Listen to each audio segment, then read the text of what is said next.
Ciao Bella, welcome to Bella Uncinetto. I'm Christina, and I'm so glad that you're here with me today. If you're new, welcome in. If you're returning, welcome back. No matter how long you've been here, I always appreciate your time. Sorry, I got a little distracted, messed up my intro. Uh, I am here today to do a yarn review on the Stylecraft Cotton DK Classic, or Classique. And I am just going through some of my yarns and seeing what I could and couldn't do a yarn review on, so what's easy for you to maybe get your hands on, and let you know my opinion on the yarn, because that's what the review is. I'm showing you the yarn, using yarns that I have or yarns that I just bought, depending on what it is, and telling you what I think. I tend to like cottons, natural fibers, um, more than acrylics, so I have more of those. That doesn't mean that I don't do acrylics or that I don't review them. I just tend to have more cotton, honestly. So Stylecraft is a UK brand. So most of the time when I get Stylecraft, it's either in some sort of mystery bag or from Wool Warehouse. Um, Unless I go to England, which I have been to England, and I could buy Stylecraft when I was there, but I have not. So this is something that I either got in a mystery box or got from a warehouse. So this is shade 3965 in the color gray blue, and it's a 50-gram ball, and you can machine wash warm, turn the garment inside out and wash separately. You can cool, tumble dry, you can cool iron, can dry clean using pea. Use a 4mm set of knitting needles to make a 10 by 10 swatch with this many stitches. This helps you understand what you need to do to get gauge, right? It doesn't necessarily mean you can only use this size hook or set of needles with this yarn. It's just recommended to meet this gauge. That's what that means. So if you see that, that is tends to be the recommended hook size. That's where people go with it, but it's also to make this gauge, you would need to use this, is what they say. Okay? Alright, so I'm going to pull this off here, and I'm going to try to go from the outside. Let's see what happens. How are you doing today? Are you doing well? Have you used this kind of yarn before? Like Stylecraft cotton? I know I do have some people in the UK who watch my channel. They probably know all about Stylecraft, more than me probably. But I do enjoy a good cotton yarn. Oh, tilt-a-whirl. My apologies.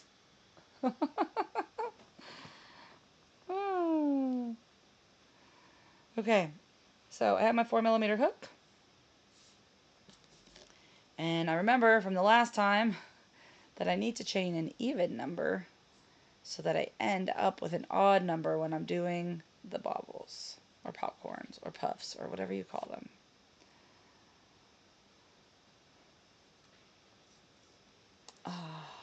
Do you enjoy using cotton? Is cotton something that you fancy using, or do you prefer acrylics?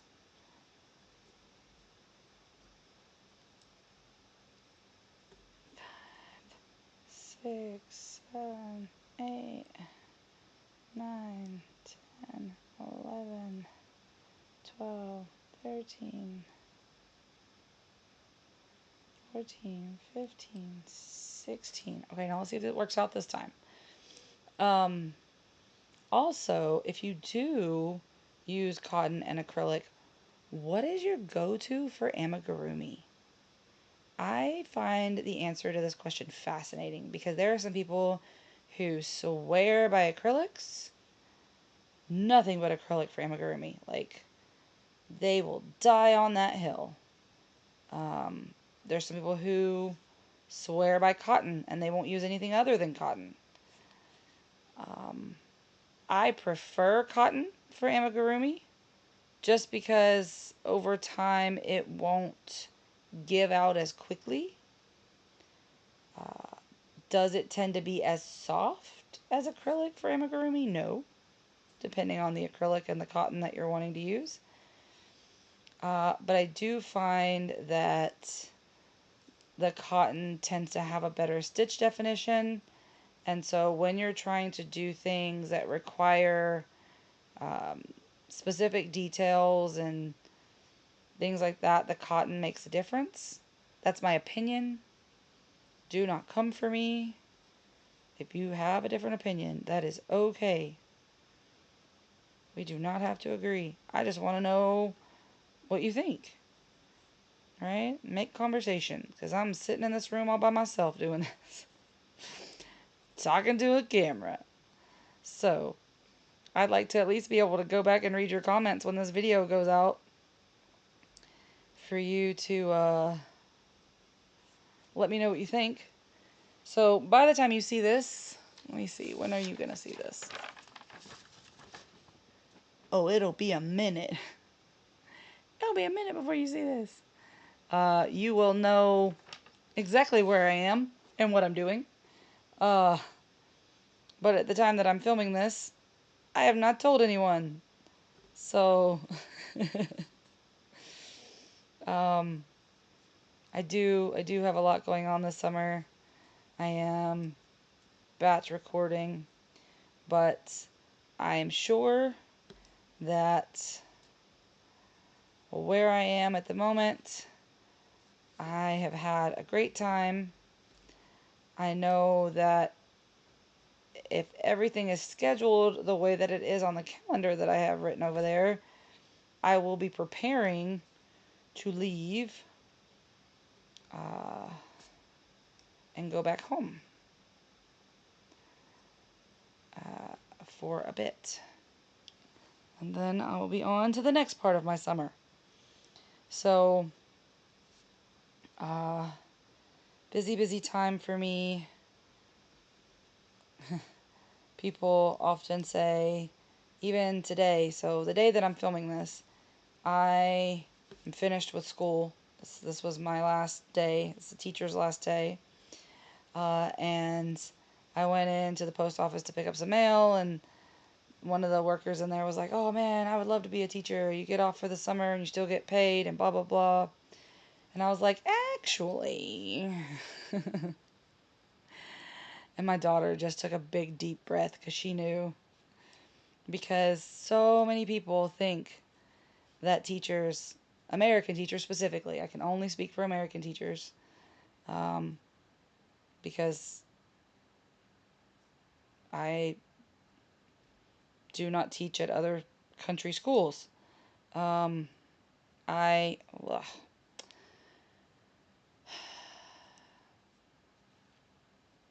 We do not get paid over the summer. Now, do I get a paycheck over the summer?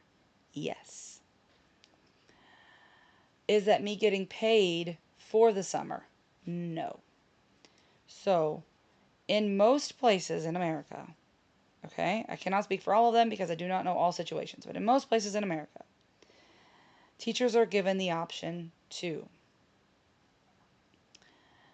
get paid 24, 26 paychecks or 20 or 22.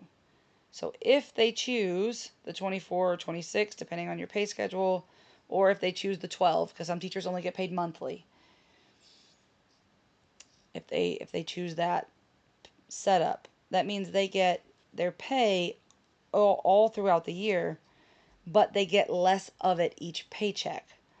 So I choose my pay to be spread out. So essentially, let's say I made $12,000. Okay? Then if I say I want my checks to be spread out, I would get $1,000 a month, right? Because I'm getting paid once a month, every month for 12 months, that's $1,000. And this is just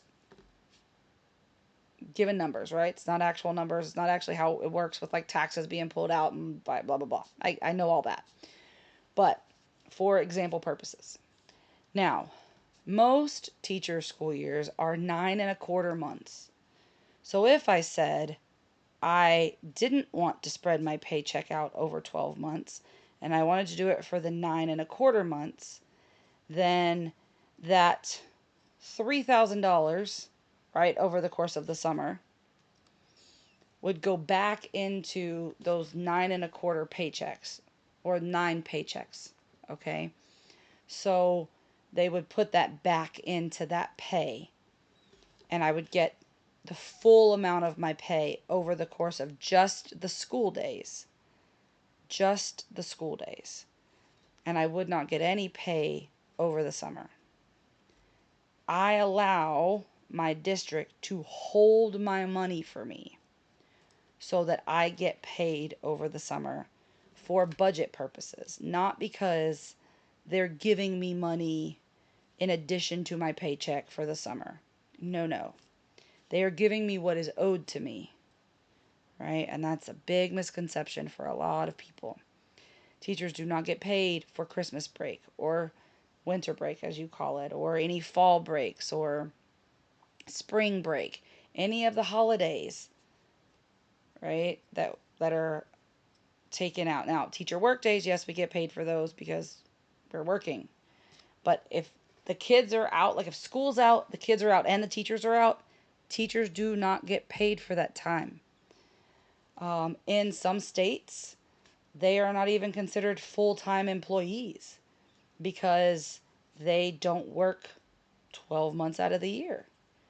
And in some states, they can go file for unemployment for the time that they're off, especially in the summer, because they are unemployed.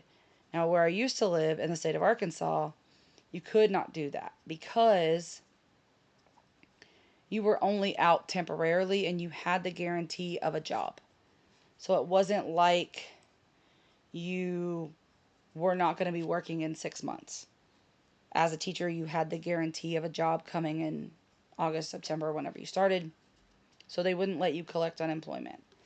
So if you chose to get your paychecks just over that course of the 9.25 months that school was in session, you either had to budget real hard or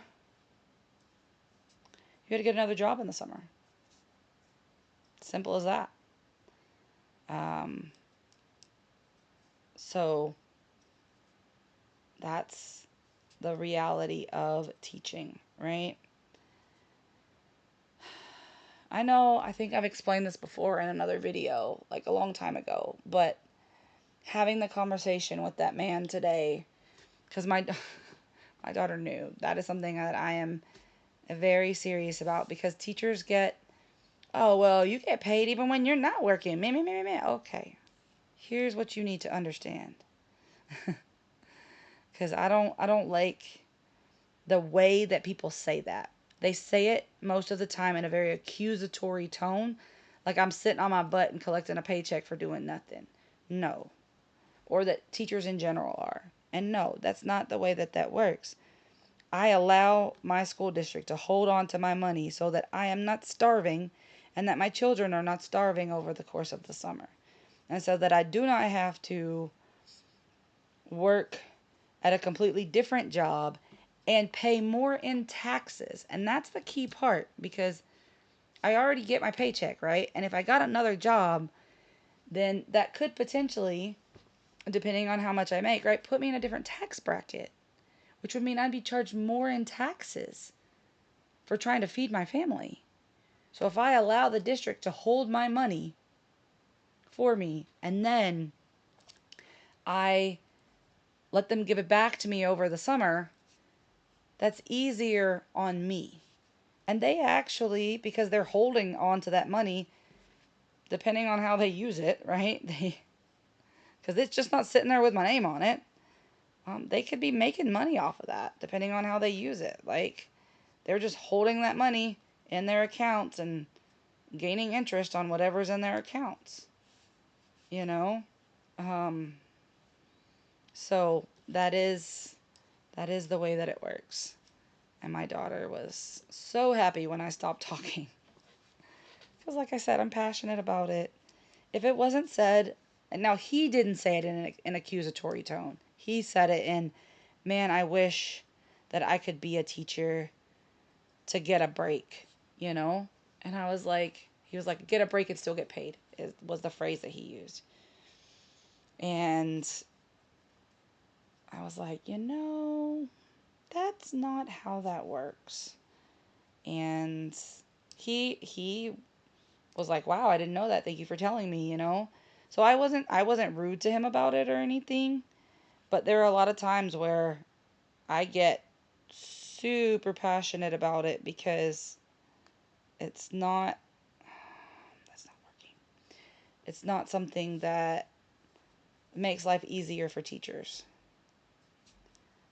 Um, Now I know that there are year-round schools and there are teachers that get paid to work year-round schools, and that's cool. Um, Most schools were built around a farming model so that when it was time to do chores and things like that on the farms in the summers and so forth, you had that time because that's when you had the most daylight, right? That's why um, the school schedule is the way that it is for the most part, right? All of the breaks and things were added in later, but it was designed around the farming and harvest schedule for the most part, right? Um, because you needed the hours of sunlight in the summertime to do the harvesting, the planting, the whatever it is, wherever you lived, you got the most daylight to do those things. So, uh, I mean, if it was up to me, I would have time off when it's cooler outside because I like the cold better. Not like freezing cold. Like I don't want to be in like Montana or Wisconsin or places like that where it snows a lot. Um, I'm not bashing on any of that. I'm just saying me personally. But I do like it when it's cooler. Living here is very hot. It's very, very hot. And I don't want that. I don't like to be hot. Mainly because um my lungs are not great. My lungs are not great. Ever since I was sick, my lungs have been awful. Uh, and I have to be careful because I also don't know when I'm hot because of being sick. My body does not put out sweat to be like, man, you're really, really hot. So I can get overheated really, really fast. So I have to be super careful and have lots of water with me. Um, Take lots of breaks, all those things, right? So especially in humid climates, because it literally takes my breath away from me. It's so sticky. So here it's a little bit drier. Oh my goodness, this yarn is splitty. Um, Here it's a little bit drier for sure, but it is not something that oh my God, I lost it. It's not something that I appreciate the heat.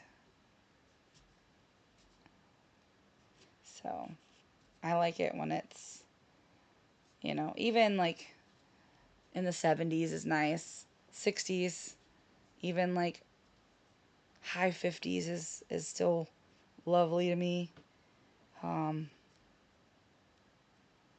but dips down a little bit further than that, I start to get a little chilly. Oh, see, that worked out. So that's what I need to do. I need to remember, I need to make a note that I need to chain an even number so I have an odd number. So when I do these little puffs, it comes out nice and neat, right? So there is a fair bit of splitting.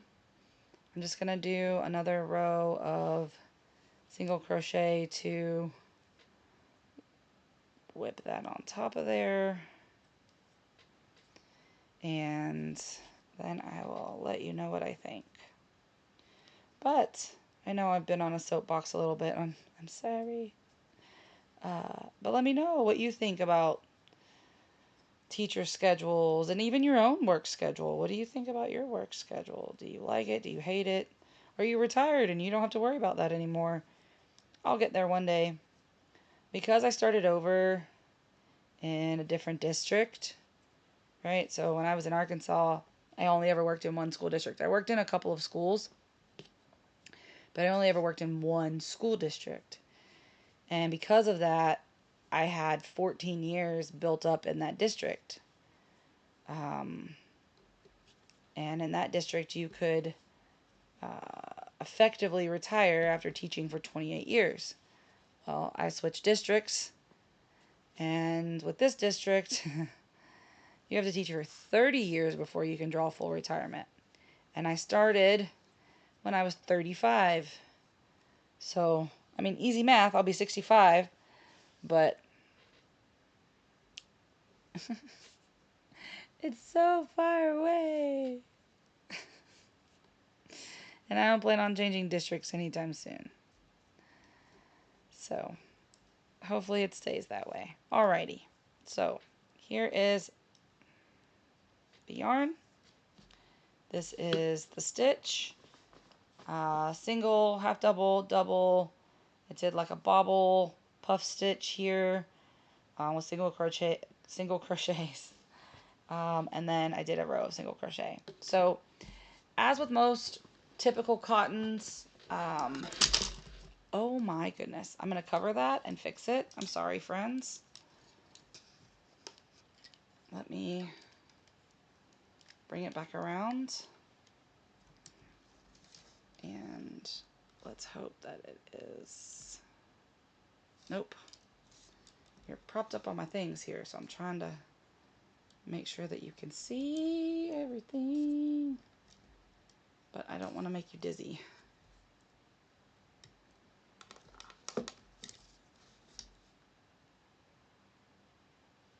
Can you see? Okay. It's still not right, but I don't want to.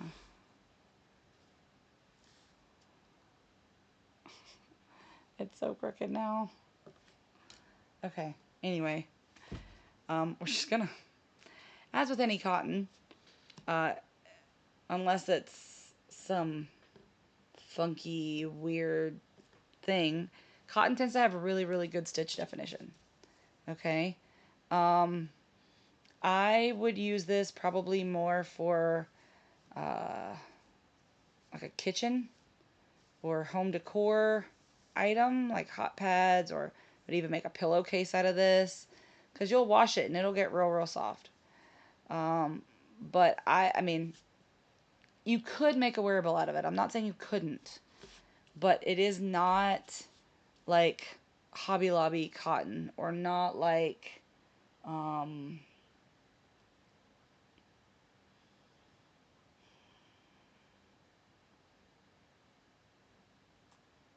to think of a different cotton that I have. Let me see.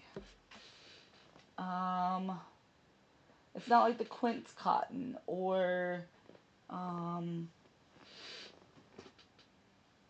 something like that. Even like a Rowan cotton, which Rowan is more expensive. But this feels more of a kitchen cotton than a wearable cotton. But you could make wearables out of it. And once you wash it, it will get softer. It will. It's not rough, right? I'm not saying that at all. It's not like it's abrasive to your skin, but it's not soft. So just to show you, I have some Hobby Lobby cotton right here, right? I was working on something. This is super soft. I would definitely make a sweater out of this. I would love to have this up against my skin. Would I love to have this up against my skin? No. Does it feel terrible? No. It does not feel terrible. But it is not as soft as this on my skin. This I could wear on my skin. Oh, that feels amazing. That does not feel amazing on my skin. Once I wash it a couple times and dry it, yes, it would. But if I just made something and put it on my body, it would be stiff. It would need time to like open up. And yeah, you could block it, but again, it would need time, right? So, let's see how it frogs. See if it works out okay.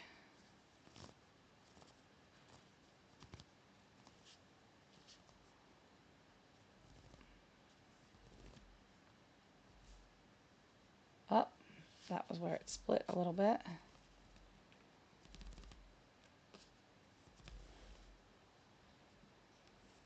Alrighty. So, as with most cotton, does have a lot of kink, does have a lot of memory. That's just the nature of the cotton. But it frogs well. There's not a problem. It is splitty, but not too terribly splitty. It seemed to split more when I was doing the more intricate stitches. But if you're making something like a hot pad or a washcloth or even a dish towel, you don't necessarily need the intricate stitches. I mean, you can put them in there if you want to, but you don't need them. I'm winding the yarn back up. That's what I'm doing. You don't need to necessarily do that. You could just do a basic stitch. And the more closed stitch, especially for something like a hot pad or washcloth, that might be a better option, right? Because then you have those elements of the tight stitches so the heat doesn't touch like the table or whatever. If you're trying to, especially with hot pads, if you're trying to keep the heat off of something or keeping it from burning your hands if you're pulling, using it as a pot holder. And this is 100% cotton, so that is good for things like hot pads. Anything with any other sort of fiber, if it's more than 15%, it's not recommended for kitchen. Even if it's 15%, it's not recommended for hot pads because cotton is not going to melt, whereas like a polyester or an acrylic or something like that, it's going to melt if you put something hot on it because it's plastic. Cotton will not do that. It'll absorb the heat, which is why it's good for things like dish towels and pot holders and hot pads, right? So when I do my review, I do it out of 5 black cats. I would give this a 4. It's a good yarn. I would use it. I would use it for amigurumi. I would use it for kitchen stuff. I probably wouldn't use it for wearables unless I just had to have it in a certain color, and this was the only color that I could find. The only yarn I could find that color in. So, again, this yarn review is just my opinion, but I know that you can get this at Wool Warehouse. I know that you can get it if you are in England. I know that you can get it. I believe you can get it on Knitting Network. Stylecraft is what they like to call just the average or workhorse yarn brand. You can find it in lots and lots of places. So let me know if you've used any Stylecraft before, what you think. If you use this specific brand or type, what did you think? And this video has been wild and crazy enough with all the camera swings. So I'm going to let you go. And until I see you again, be well, be safe, and be the change you wish to see in the world, everyone.